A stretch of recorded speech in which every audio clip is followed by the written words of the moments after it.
Yeah, yeah, yeah. Yeah, yeah, yeah. Yeah, yeah, yeah.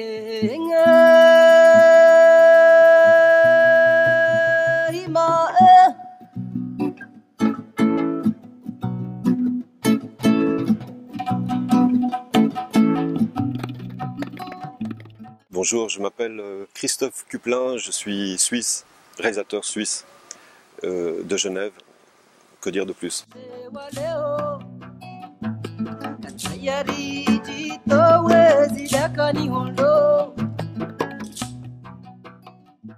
L'origine du documentaire, disons, moi j'étais au Burkina dans les années 80, j'ai donc vu cette révolution de mes propres yeux, donc d'une certaine manière je suis un témoin de ce temps révolutionnaire au Burkina entre 83 et 87. Et c'est la révolution au Burkina qui m'a indiqué la voie du cinéma, puisque dans les années 80 j'étais relativement jeune, enfin j'avais à peine 20 ans, je ne savais pas quoi faire de ma vie, quel métier exercer, etc. Et donc cette révolution a changé ma vie et m'a indiqué la voie du cinéma. Et depuis ce jour-là, depuis ce temps-là, j'ai toujours, d'abord, dans un premier temps, j'ai cherché à m'intégrer au Burkina comme cinéaste, mais le temps de faire une formation et de revenir au Burkina, Sankara a été assassiné. Et si vous voulez, quelques années plus tard, j'ai compris qu'on avait non seulement assassiné Sankara pour des raisons qu'on peut développer, mais plus que ça, plus grave que l'assassinat d'une personne, on a essayé d'assassiner sa mémoire, de faire disparaître toute trace de Sankara sur Terre. Et donc pour moi, cette conviction, je l'ai depuis 91.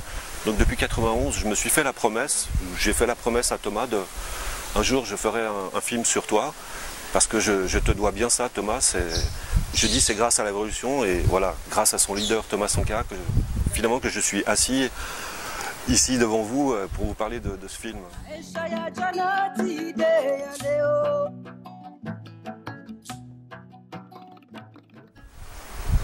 Disons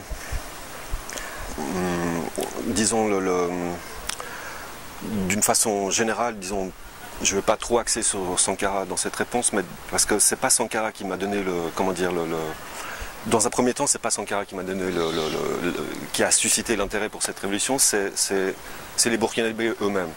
C'est-à-dire, je vois un peuple. Enfin, vous savez, à l'époque, le Burkina, on le disait, le 6e, 7e pays le plus pauvre du monde. Quand moi, avec mes yeux d'occidental, de Suisse, un des pays les plus riches du monde, je débarque dans un des pays les plus pauvres du monde, effectivement, il y a un choc culturel, si on veut dire. Et cette pauvreté est insoutenable. Et quand j'ai vu les Burkinabés, la population burkinabé, qui prenait son destin en main, et pour changer la réalité, c'est ça qui m'a frappé le plus.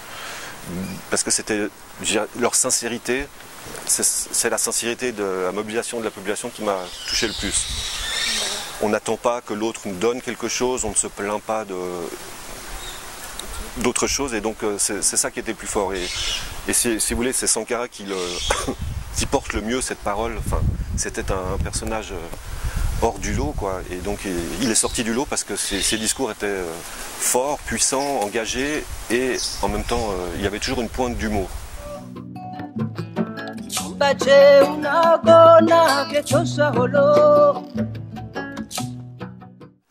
Je vais essayer de faire court parce que la réponse ça peut prendre plusieurs livres.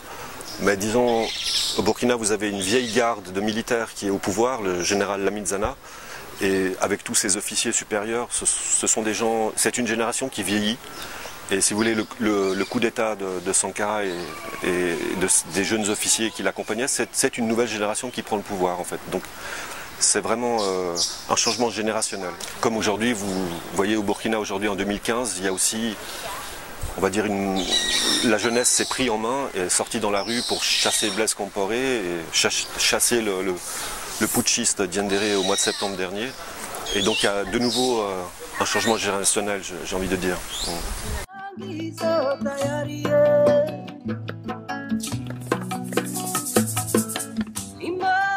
Regardez autour de vous, regardez dans le cadre du festival Ciné Droit Libre, tout le monde parle de Sankara, tout le monde soit revendique Sankara, soit le cite, tout le monde en parle, enfin, il est entré dans la culture générale, si j'ose dire.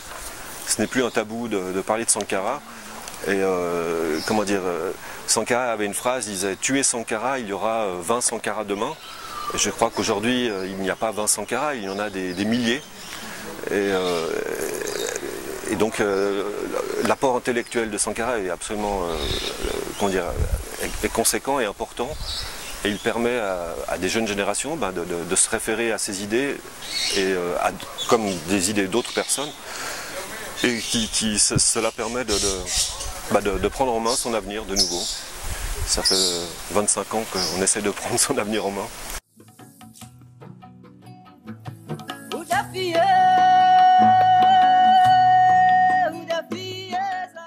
Bon, pour moi aujourd'hui, il n'y a pas eu de révolution au Burkina, il y a eu une insurrection qui a un rapport de force s'est créé contre Blaise, et donc Blaise a démissionné. Conséquemment ce rapport de force, mais pour moi c'est pas une révolution, c'est une insurrection. Parce que si on parle de révolution, ça veut dire qu'on dégage le chef pour le remplacer et on a un programme. Or là il n'y a pas de programme, le but donc de façon majoritaire ce sont des mouvements de la société civile qui ont dégagé Blaise, Compaoré, et donc le but n'était pas de prendre le pouvoir. Dans ce sens-là, il n'y a pas de révolution pour moi. Il y a une transition. C'est pourquoi le Burkina, on a nommé les nouvelles autorités Conseil national de la transition, qui doivent conduire à des élections transparentes, libres, qui auront lieu bientôt le 29 novembre.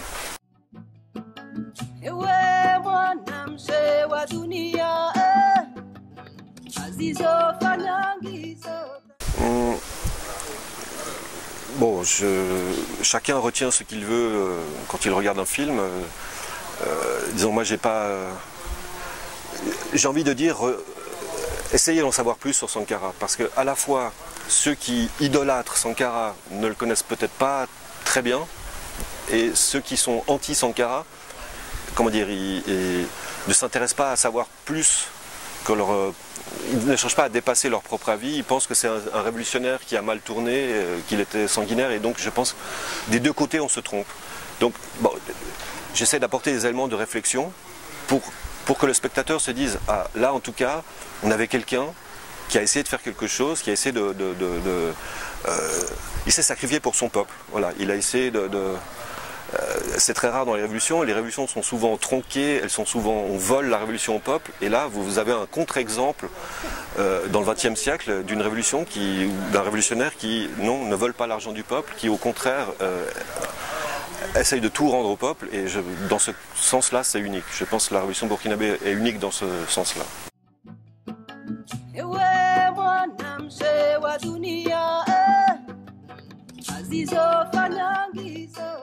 Ah, en Afrique c'est trop large, hein. Quand même l'Afrique c'est plus grand que l'Europe, donc je ne peux pas parler au nom de l'Afrique.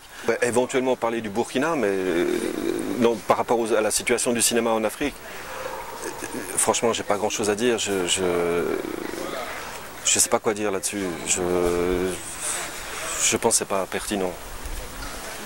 Si vous voulez, d'une manière générale, pour moi d'abord ça me gêne qu'on dise cinéma africain. Déjà pour moi ça c'est une classification qui ne me plaît pas. Pour moi il y a du cinéma, il y a du bon cinéma, du mauvais cinéma. Il y a des auteurs où il n'y a pas d'auteurs. Voilà. Donc que vous soyez africain, philippin ou je sais pas moi, américain ou belge, vous pouvez faire des bons films ou des mauvais films. C'est pas. Et donc si on parle de cinéma en termes d'industrie du cinéma, eh bien l'Afrique souffre d'un manquement d'industrie du cinéma. Il n'y a plus de salles de cinéma en Afrique. Ça, je peux le dire que c'est très dommageable. À l'époque, quand j'allais au Burkina dans les années 80, il y avait, je sais pas, une dizaine de salles à Ouaga. Aujourd'hui, il en reste 2. Et par exemple au Sénégal, eh bien, on nous dit qu'il n'y a plus de salles de cinéma. Je suis allé au Bénin, il n'y a plus de salles de cinéma. Donc du moment qu'il n'y a plus de salles de cinéma, il ne peut plus y avoir d'industrie du cinéma. Il ne peut plus y avoir en amont les financements, la technologie pour faire des films. Et donc je pense que c'est une grande perte pour le cinéma en Afrique, c'est parce qu'il n'y a plus de lieu de diffusion du cinéma.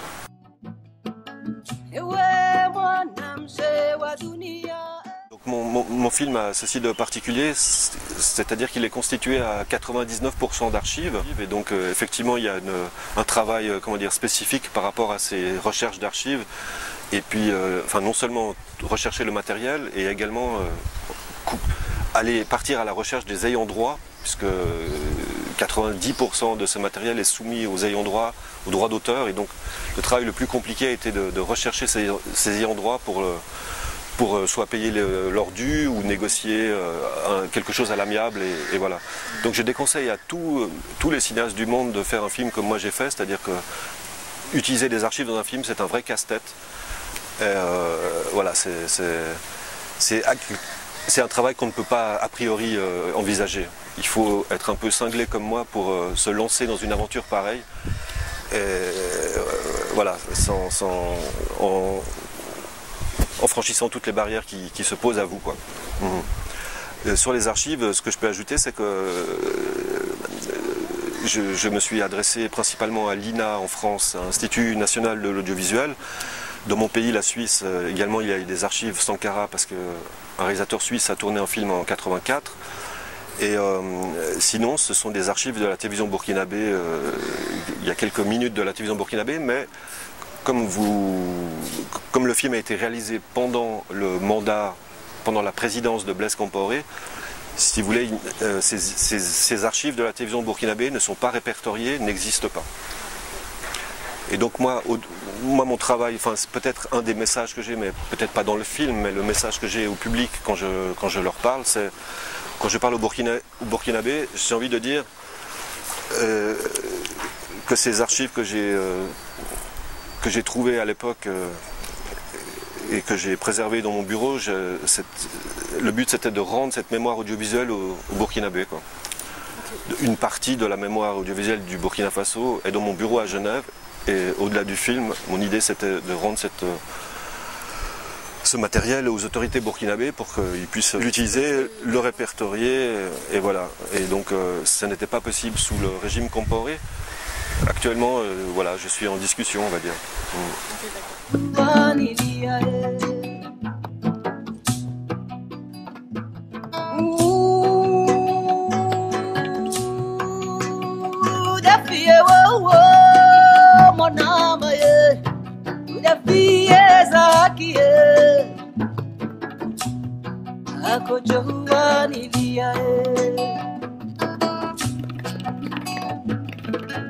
Ewe mlezi mbawa Mbache unagona ketosha holo